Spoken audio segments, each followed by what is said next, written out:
Thank you. નમસ્કાર, સૌને મારા જય શ્રી કૃષ્ણ.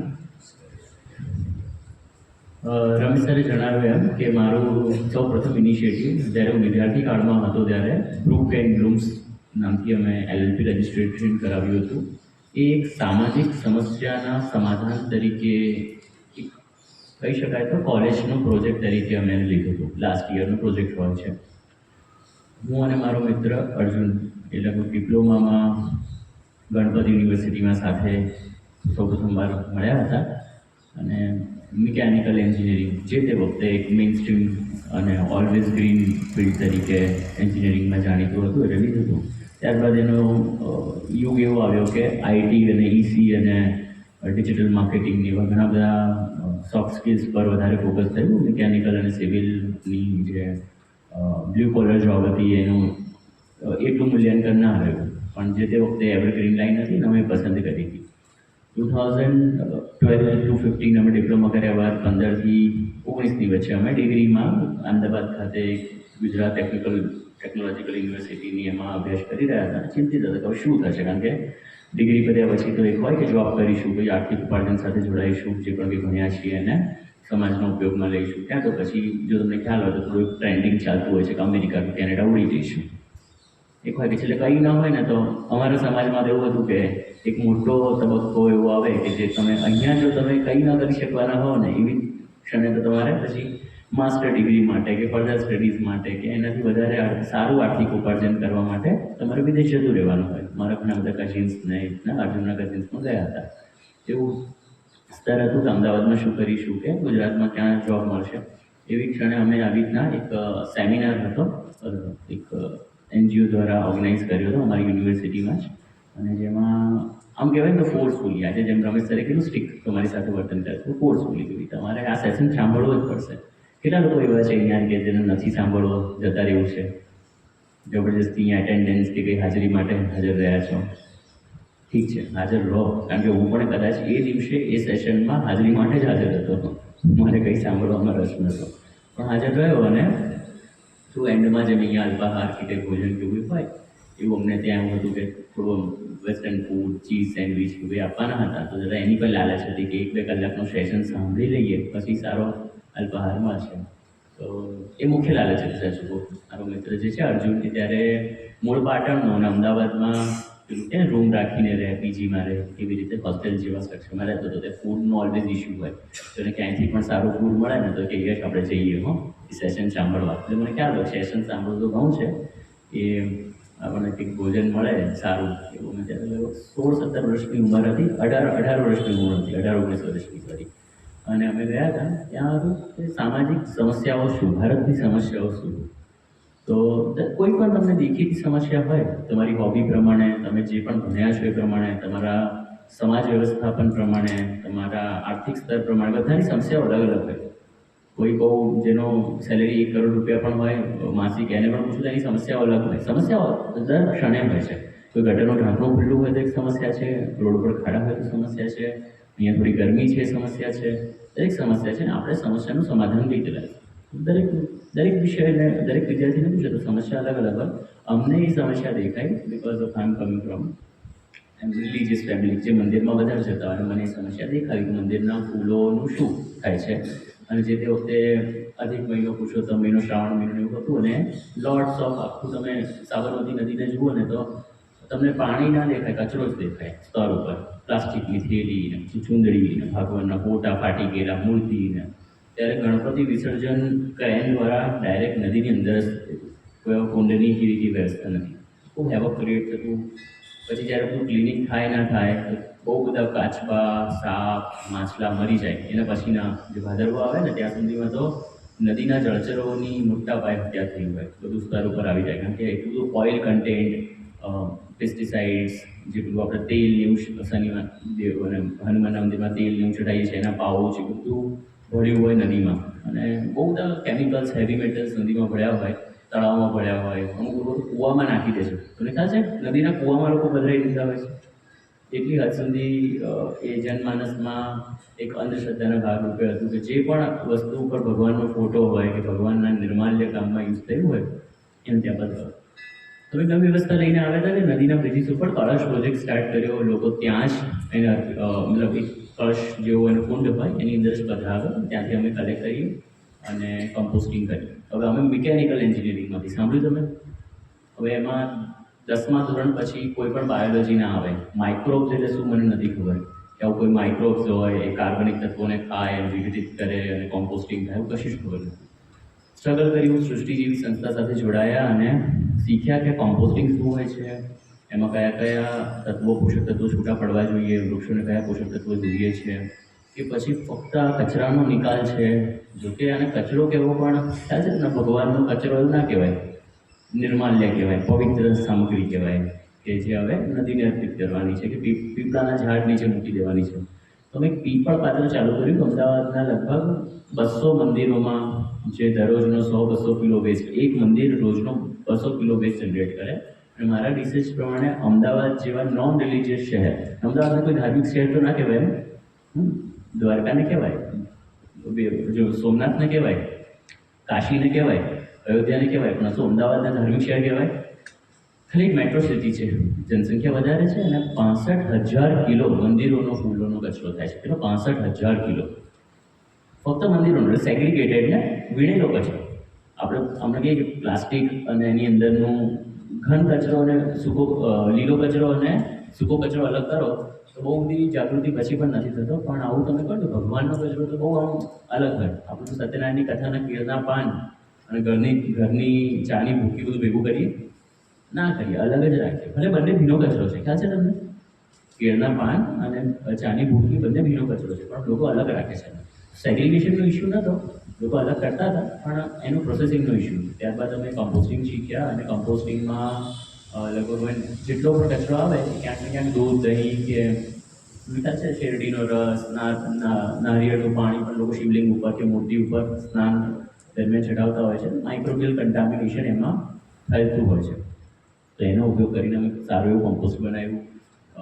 ઓપન માર્કેટમાં નહીં, પણ નીશ માર્કેટ, કે જે લોકો આ સમસ્યાના સમાધાનને પસંદ કરે છે એવા સારા પ્લેસ ઉપર, કે જ્યાં લોકો ગુણવત્તાને સમજીને અમારી સોશિયલ ઇમ્પેક્ટ, કે આ પ્રોજેક્ટ દ્વારા, આ કમ્પોસ્ટિંગ દ્વારા સામાજિક અસરો ક્યાં ક્યાં ઉત્પન્ન થઈ શકે છે અને કેટલું સપોર્ટ થઈ શકે છે આ પ્રોજેક્ટને, એવા માર્કેટમાં અમે સેલ કર્યું. તમને એ જાણવા મળ્યું કે સૃષ્ટિ પણ, જેમ સરે અમને કીધું કે જે અમે સજીવ ખેતીના જે ખેડૂત કરીએ છીએ એના કન્ઝ્યુમર જે છે, જે લેનાર છે, એ બધા જ નથી. જે લોકો આને સમજે છે, જાગૃત છે, જેને ખ્યાલ છે કે આમાં પેસ્ટિસાઇડ નથી, કેમિકલ ફર્ટિલાઇઝર નથી, તો એવા મુદ્દાઓ સાથે મેં જોડાઈને ત્યાં માર્કેટ કર્યું. ત્યારબાદ અમને ખ્યાલ આવ્યો કે મંદિરના ફૂલો, કે મંદિરનો નિર્માલ્ય કચરામાં ફક્ત ફૂલો નથી, ફક્ત ફળો નથી, ફક્ત પાન નથી, નારિયેળ પણ છે, ચૂંદડી પણ છે, નારિયેળની કાચલી પણ છે, તૂટી ગયેલી મૂર્તિ પણ છે, ફોટો પણ છે, તેમાં ઘણો બધો સૂકો કચરો પણ છે. એમ કરતાં કરતાં અમે મંદિરના ફૂલોને સૂકવીને અગરબત્તી, હોળીના રંગો, ચુંદડીમાંથી થોડું ટેલરિંગ વર્ક કરીને પણ માળા ફેરવી શકાય એવું, આમ થેલી જેવું ને એવું ઘણું બધું બનાવતા થયા હતા.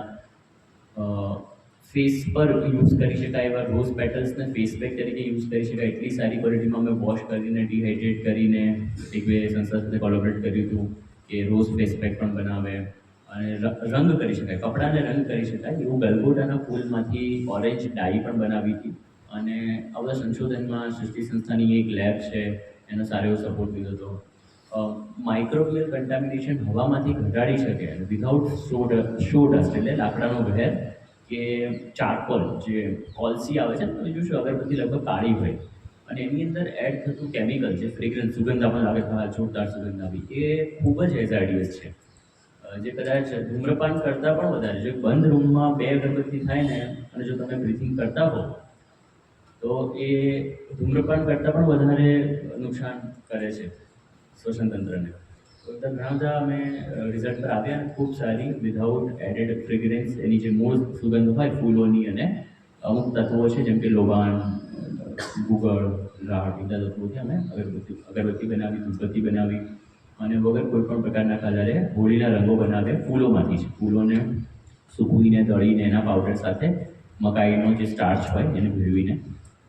તો આવું તમને ખ્યાલ આવે, મિકેનિકલ એન્જિનિયરિંગના વિદ્યાર્થીઓને આવું કંઈ આમ તો આવડતું ના હોય, પણ જરૂરિયાત હોય એટલે ઇનોવેશન થતું રહે. Necessary is the mother of innovation. સાંભળ્યું છે તમે આવું? જરૂરિયાત પડે એમ કસ્ટમર ડિમાન્ડ અને જરૂરિયાત અને સારું અમને માર્કેટ મળતું રહ્યું.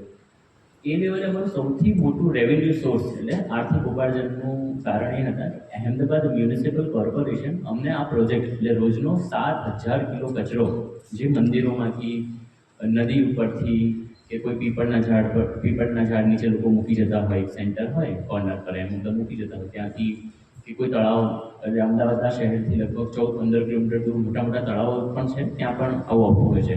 અહીંયા નર્મદાની નહેર છે, ત્યાં પણ આવું મૂકેલું છે પોટ, ત્યાંથી પણ અમે કલેક્ટ કરતા અને એમાંથી વેસ્ટ સેગ્રિગેટ કરીને આગળ વધતા.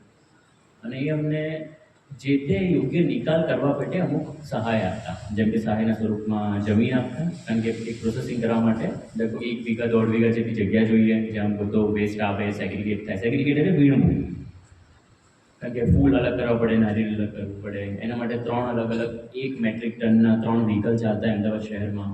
અને સારું એવું અમે બહુ પ્રોગ્રેસિવ કામ કરતા હતા. જે તે વખતે પેરેલલી અર્જુન અને હું 3જા વર્ષમાં કે 4થા વર્ષમાં હતું ત્યારે અમે એકદમ સફળતાના અમે ઉચ્ચ સ્તર પર હતા. અને એનું એન્જિનિયરિંગ કમ્પ્લીટ થયું. હું થોડો આમાં એટલો રસ રાખ્યો કે શરૂઆતમાં મારો રસની વિષય અને મારી પસંદગી થોડી આમ બહુ કટ્ટર હતી કે આ પ્રોજેક્ટને હું કરી શકું. કેમ કે વિદ્યાર્થી કાળમાં કેવું હોય, થોડું પ્રોજેક્ટ લેવલ પર હોય, બિઝનેસ લેવલ પર ના હોય. હું થોડો વધારે ઇન્ટેન્સ હતો અને એમાં મેં પછી મારા અભ્યાસને થોડો નબળો પાડ્યો એમ. આમ કહું તો હું બહુ લગભગ જે કહેવાય ને 85-90% આવતો હોય, વર્ગમાં 2જો નંબર કે 3જો નંબર આવતો, પહેલો ખબર નહીં મારો ક્યારે નહીં આવ્યો, એવો વિદ્યાર્થી એમ. એટલું તો મારે થઈ જાય, મારાથી યાદ રહી જાય, બધું સારું મારું પરિણામ આવે. પણ પછી મેં હાથે કરી કે આમાં જો હું આગળ વધીશ ને તો હું ફસાઈશ એમ. પછી એના પછીની ડિગ્રી કરવી પડશે, એના પછીની ડિગ્રી કરવી પડશે. હું એમાંથી નિષ્ફળ રહ્યો અને ડિટેન થયો. ડિટેન શબ્દ તમને ખ્યાલ છે? કોલેજમાંથી તમને પછી 1 વર્ષ માટે બાદ કરે કે હવે તમે આવતા વર્ષે જ પરીક્ષા આપશો, જેનાથી મને 1 વર્ષનો બ્રેક મળ્યો ને આમાં પૂરેપૂર્ણ સફળતા મળી. તો મારા ઘણા બધા ફેકલ્ટીએ મને એવું કીધું કે તે છે ને, તું શું કરે છે એમ? આટલો હોશિયાર છોકરો નિષ્ફળ રહ્યો, નપાસ થયો, ડિટેન જેવા બહુ અંગ્રેજીના ભારે શબ્દો મારા માટે પ્રયોગ કરવામાં આવતા, બેકલોગ કહેવાય એને, એવું આવતું. તો કે તે વેસ્ટ મેનેજમેન્ટના ચક્કરમાં તારું જિંદગી વેસ્ટ કરી એમ. એટલે તે કચરામાં નાખી દે, કચરા કરવામાં તારી જિંદગી કચરો કરી નાખી છે. અને ત્યારે રાષ્ટ્રપતિ પ્રણવ મુખર્જી તે વખતે હતા અને એમના દ્વારા મને બેસ્ટ વેસ્ટ એન્ટરપ્રિન્યોરશિપનો અવોર્ડ મળ્યો હતો નિર્માણ ભવન ખાતે દિલ્હીમાં. તો ક્યાંક તમને કયા સ્તર પર એની એક્સેપ્ટન્સ થાય છે, તમે જે કરો છો એનું તમને કદાચ ડિગ્રી સર્ટિફિકેટ મને ના મળ્યું, આ સર્ટિફિકેટ મળી ગયું. અને પેરેલલી અમે આગળ વધી રહ્યા હતા. લોટ્સ ઓફ અવોર્ડ એવું કહી શકું તો 150 મીડિયા કવરેજ અમને મળ્યા છે, જેમાં એનું કોઈ લોકલ ન્યૂઝપેપર પણ હશે, ગુજરાતનું દિવ્ય ભાસ્કર, ગુજરાત સમાચાર જેવું, અને ઘણા બધા વિદેશી ન્યૂઝપેપરમાં પણ અમને સ્થાન મળ્યું હતું, ભારત દેશની બહાર પણ. એટલે ઘણી બધી એટલું કહેવાય ને યશવાન ધનવાન અમે હતા. અને અમદાવાદ મ્યુનિસિપલ કોર્પોરેશન મને 21 વર્ષની ઉંમરે લગભગ 2.5 લાખ રૂપિયા પ્રતિ માહ ચૂકવતી હતી આ બધું પ્રોસેસિંગ કરવા માટે. અને એમાંથી જે અમે વેલ્યુ એડેડ પ્રોડક્ટ બહાર બનાવતા હતા, તમે ગણાવો ને, હોળીના રંગોથી લઈને ખાતર, નારિયેળના છોતરામાંથી ફાઈબર, કોકોપીટ, નારિયેળની કાચલીને સીધું જમી શકાય વાડકી અને ચમચી, કિચન, હેંગિંગ પોટ્સ, એવી 18 પ્રોડક્ટ હતી. અને અમારી વેબસાઇટ પણ brook and broom sustainable solution live હતી. એમાંથી પણ ઓનલાઈન એમેઝોન પર બહુ બધી જગ્યાએ ડિસ્ટ્રીબ્યુશનમાં, કોર્પોરેટ ગિફ્ટિંગમાં વિતરણ થતું હતું. અને ત્યારબાદ એમાં જે વેસ્ટ આવતો હતો એમાં હજી ને હજી આગળ કે જેમ શાકંભરી દેવીનો ઉત્સવ હોય ને અમદાવાદના બેતરુ મંદિરમાં, તો મારે ત્યાં 1 ટન બટાકા આવી જાય. સરને હું કહેતો કે મારી પાસે નારિયેળનું પાણી એટલું બધું આવી જાય, નારિયેળનું પાણી જેમ કેટલું સ્વાદિષ્ટ ને કેટલું મીઠું હોય, પણ એવા ફ્રેશ નારિયેળ આવી જાય મારી જોડે. તમે કહો ને કે 500 લીટર નારિયેળનું પાણી જોઈએ છે તો મારી જોડે હોય. તો એવા ઘણા બધા ફ્લોરલ વસ્તુ મારી પાસે આવતી. મને હંમેશા થતું કે આનું શું કરવું, લીંબુનું શું કરવું. લીંબુ બહુ બધા આવતા, બીલીપત્ર બહુ બધા આવતા, તુલસી બહુ બધું આવતી. અને એ બધા વિષયો પરથી હું રિસર્ચ કરતો રહ્યો અને વાત આગળ વધી. ત્યારબાદ તો થયું કે આ તો કેમ છે, મને રમેશ સરના એક બહુ પ્રિય વિદ્યાર્થી છે, એમને કીધું હતું, રમેશ સરના બહુ બધા વિદ્યાર્થીઓ છે, કે તમારું ઇનોવેશન કે જે કહેવાય ને, સમસ્યા કેટલી મોટી હોવી જોઈએ. એટલે લોકો છે ને પ્રે કરે ભગવાનને, પણ મુસીબત હોય તો લોકો ભગવાનને પ્રે કરે કે એ પ્રભુ મને આમ છુટકારો આપવા સમસ્યાથી. તમારી સમસ્યા એટલી મોટી હોવી જોઈએ કે લોકો મંદિરમાં પ્રે કરે અને મારી સમસ્યા તો એવી જ હતી કે મંદિરની અંદર હતી. એટલે મને એવું હતું કે આને તો ક્યારે કંઈ થાય જ નહીં, આ તો અવિરત છે. મંદિર આવે તો ઉપરથી લોકો વધારે ભગવાનને ત્યાં જાય, વધારે સારું ફૂલ ચઢાવે. જ્યારે પણ જીવનમાં સમસ્યા આવે તો લોકો વધારે ફૂલ ચઢાવે. તો સમસ્યાથી તો મારું વિતરણ વધવાનું હતું, એમ કામ વધવાનું. પણ ક્યારેય ના ધાર્યું એવું થયું, કોરોના આવ્યો, લોકોએ મંદિર જવાનું બંધ કરી દીધું, ફૂલો ચઢાવવાના બંધ કરી નાખ્યા, નારિયેળ ચઢાવવાના બંધ કરી નાખ્યા. એટલે આવું તો ક્યારેય વિચાર્યું નહોતું કે મંદિરમાં ફૂલ બંધ થઈ જશે. એવી કોઈ સમસ્યા જ ના રહી. ભારતમાં એક મોટી સમસ્યાનું નિવારણ થઈ ગયું. મંદિરના ફૂલો ચડતા જ બંધ થઈ ગયા. મોટા મોટા મંદિરોથી લઈને નાના મંદિરો સુધી તમને સ્પર્શ પણ નતા કરવા દેતા ભગવાનના. એટલે તમને પગ પણ ના અડવા દે. એવી કન્ડિશનમાં અમે બધું કહું તો ઝીરો, કોઈ વેસ્ટ જ ના આવે. 65,000 કિલોમાંથી 65 કિલો બી ના આવે અમદાવાદમાં આવે. એવી કન્ડિશનમાં અમે થોડું પીવટ કર્યું કે ત્યારે જેટલી પણ ગૌશાળાઓ હતી અને ત્યારે આ જે ગોમય ઉત્પાદનો છે એવું એટલું બધું ટ્રેન્ડિંગ નહોતું. કદાચ ગુજરાતમાં એક કચ્છની કે સ્વાનંદ ગો વિજ્ઞાન મહારાષ્ટ્રમાં એક સંસ્થાઓ કંઈક કામ કરતી હતી. ત્યારે અમે એમાંથી પછી ગાયના ગોબર કન્ડિશન તમે જોયું દર 3-4 મંદિરો વચ્ચે પછી એક નાની ગૌશાળા હોય છે. તમે જો રેશિયોમાં પણ અમદાવાદમાં કેટલા મંદિરો છે, કેટલી ગૌશાળા છે, તો તમને આમ દર 10 એક ગૌશાળા મળે. 10 મંદિરે એક નાની ગૌશાળા હોય. અમદાવાદ શહેરમાં એવું છે કે તમે ખાડિયા, રાયપુર કે પાલડીથી તમે 10 કિલોમીટર સુધી દૂર જાઓ કે 18 કિલોમીટર દૂર સુધી જાઓ ને, ત્યાં સુધી કોઈ ખુલ્લી ખેતર જેવી જમીન ના મળે તમને, કે જ્યાં આમ ઠાલવી દેવાય વેસ્ટને. જેવું ગામડામાં તો એક ટ્રેક્ટર ભરીને બાજુવાળો ખેડૂત લઈ જાય, તો એ ઇસ્યુ હતો. અને અમે કાઉન્ટર વેસ્ટને કલેક્ટ કરવાનું ચાલુ કર્યું અને ગણપતિની મૂર્તિ, દીવા, ધૂપ અને એવી ઘણી બધી કમ્પોસ્ટ એમાંથી બનાવ્યું હતું સારું. અને એમાં પણ પીવોટ કર્યું. પછી નારિયેળના કાચલી અને છોલમાં પણ પીવોટ કર્યું. ત્યારબાદ જ અમને ખ્યાલ આવ્યો કે મંદિરના ફૂલમાં ડેન્સિટી વાઇઝ તમે એક આ મુઠ્ઠી ફૂલ લો તો એ લગભગ 70 ગ્રામ જ ફૂલ હોય, અને એક મુઠ્ઠી શ્રીફળ લો તો એ 700 ગ્રામ શ્રીફળ હોય, મતલબ કોકોનટ હોય. તો એમાં ડેન્સિટીનો બહુ મોટો ફરક હતો ઘનતાનો, અને અમે એમાં આગળ ઇનોવેશન કર્યું. અને ત્યારે બધું ડિટેક્ટ થવાની મારી જર્ની ચાલુ હતી. મતલબ હું મારા એકેડેમિક લાઈફમાં નિષ્ફળ હતો અને કોરોના આવ્યો, આ બધું કામ ચાલુ થયું, ફરીવાર ઇનોવેશન કર્યું અને ગાયના ગોબરના દીવા, નારિયેળની કાચલીને બધું માર્કેટમાં ઓપન કર્યું. અને એમાં પણ કોર્પોરેટ નારિયેળની કાચલીમાંથી અમે કેન્ડલ બનાવીએ છીએ. નારિયેળનું જે તેલ આવે ને એને નાઇટ્રોજન સોલિડિફાઈ કરીને એનું વેક્સ બનાવી દઈએ, એમાં પછી કેન્ડલ બનાવ્યું. બહુ પ્રીમિયમ રેન્જમાં એ ચાલતી હતી, બહુ સારું ચાલતું હતું. કોરોના આવ્યું ને ગયું, ને મારે એક પરીક્ષામાં હું નપાસ હતો, અને બાકી મેથ્સ 3 જો તમને ખ્યાલ હોય, ઇન્ટિગ્રેશન ને ફોરિયર સિરીઝ બહુ ડિફિકલ્ટ સબ્જેક્ટ હોય છે, એમાં પાસ થઈ ગયો હતો. બાકી 1-2 સબ્જેક્ટમાં નિષ્ફળ હજી પણ હતો. પછી કોરોના આવ્યું ને માસ પ્રમોશનમાં અમુક વિદ્યાર્થીઓને જવા દીધા, એમાં હું નીકળી ગયો ભગવાનની કૃપાથી.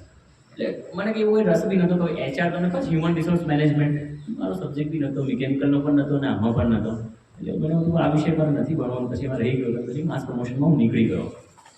હવે મારી કહેવાય ને આમ શું કહેવાય ને, કાગનું બેસવું ને ડાળનું પડવું, એવું એ જ વિષયને લઈને સ્ટાર્ટઅપ ઇન્ડિયા બહુ જ પૂરજોશમાં ચાલતું હતું. તો અમારી યુનિવર્સિટી, ગુજરાત ટેકનોલોજીકલ યુનિવર્સિટી, જેને મને ડિટેન કર્યું અને જેના એક ફેકલ્ટીએ મને એવું કીધું કે વેસ્ટ મેનેજમેન્ટમાં તે તારી જિંદગી વેસ્ટ કરી, એમને એવું ડિસિઝન લીધું કે આપણે છે ને ઘણા બધા સ્ટુડન્ટ છે કેનેડા જતા રહે છે. રોજગારનો બહુ મોટો ઇસ્યુ હતો. 2017-18માં તમે ન્યૂઝ જુઓ તો રોજગાર બહુ ચાલતું હતું કે નવી સરકાર રોજગાર કેટલા આપે છે. એમને એ લઈને વાત નથી કે જે લોકો રોજગાર આપે છે ને એમને આપણે પ્રમોટ કરીએ. તો એમને કીધું 4 લાખ વિદ્યાર્થીઓ છે યુનિવર્સિટીમાં, એમાંથી જે વિદ્યાર્થી સૌથી હાઈએસ્ટ લેવલ પર રોજગાર ઉત્પન્ન કરશે અને પોતે જોબ સિકર નહીં પણ જોબ ક્રિએટર બનશે અને હાઈએસ્ટ રેવન્યુ પોતાના ટર્નઓવરમાં હશે અને સામાજિક અસર ઉત્પન્ન કરતું કોઈ પણ ઉદ્યમ ચાલુ કરે તો આપણે એને સુવર્ણચંદ્રક એનાયત કરી દઈશું.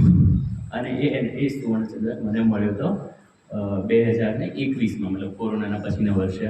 તો એ જ યુનિવર્સિટી પછી મારું આચાર્ય દેવવ્રતજી આવ્યા હતા અને મારું સન્માન કર્યું હતું. અને એટલે મતલબ મારી આખી પેલું કહેવાય ને નેગેટિવ સ્ટોરી પોઝિટિવ સ્ટોરીમાં કન્વર્ટ થઈ ગઈ. Everything is going good. ત્યારબાદ જે મેં તમને કીધું એક મોટું રેવન્યુ જનરેશન જે હું આમાંથી હાસિલ કરતો હતો અમદાવાદ મ્યુનિસિપલ કોર્પોરેશનમાંથી, એમાં મને હતું 2.5 લાખ હતું. સર બહુ મોટી રકમ થાય. 12 મહિને તમે જુઓ તો લાઈક મોર દેન 30 લાખ રૂપીઝ એમાંથી હું ડાયરેક્ટ અર્ન કરતો, plus lots of amount from individual product કે જે માર્કેટમાં એમેઝોન પર કોર્પોરેટ બને.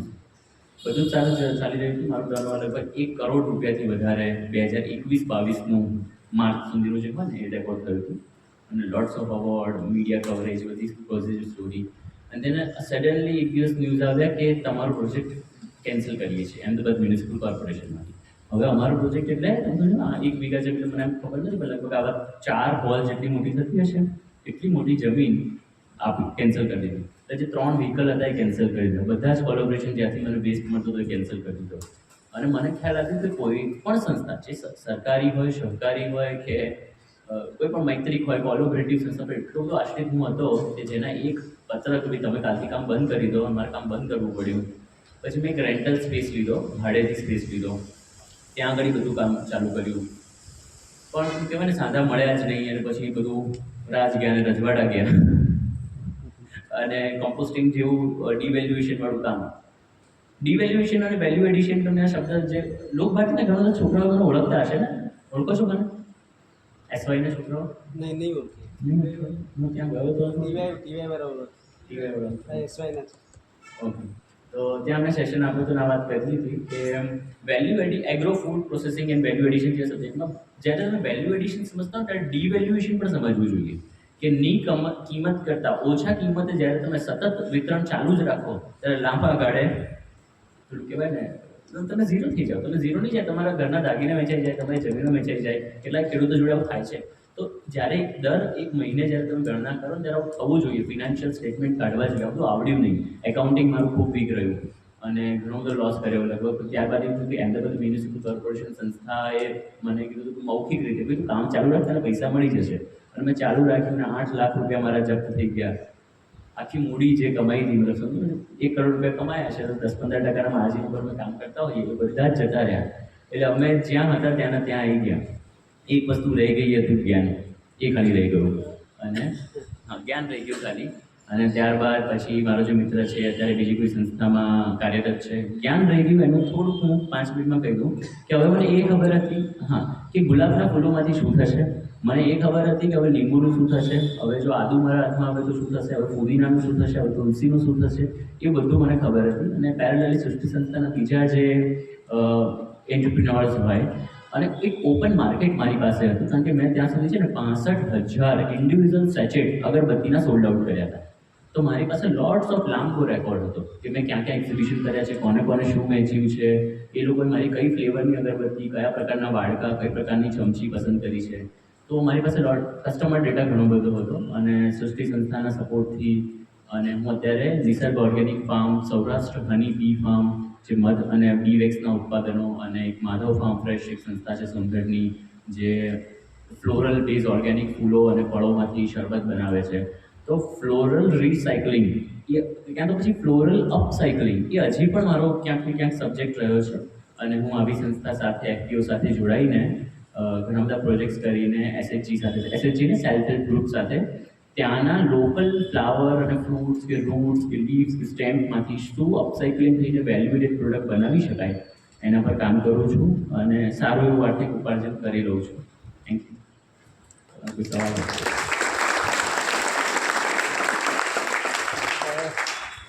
મિત્રો, મને ખબર છે કે યશને 2 કલાક આપવા પડે, પણ આજે ટાઈમની લિમિટ છે. યશ પાસેથી ઘણું શીખવાનું છે, એટલે ગ્રામ ભારતીમાં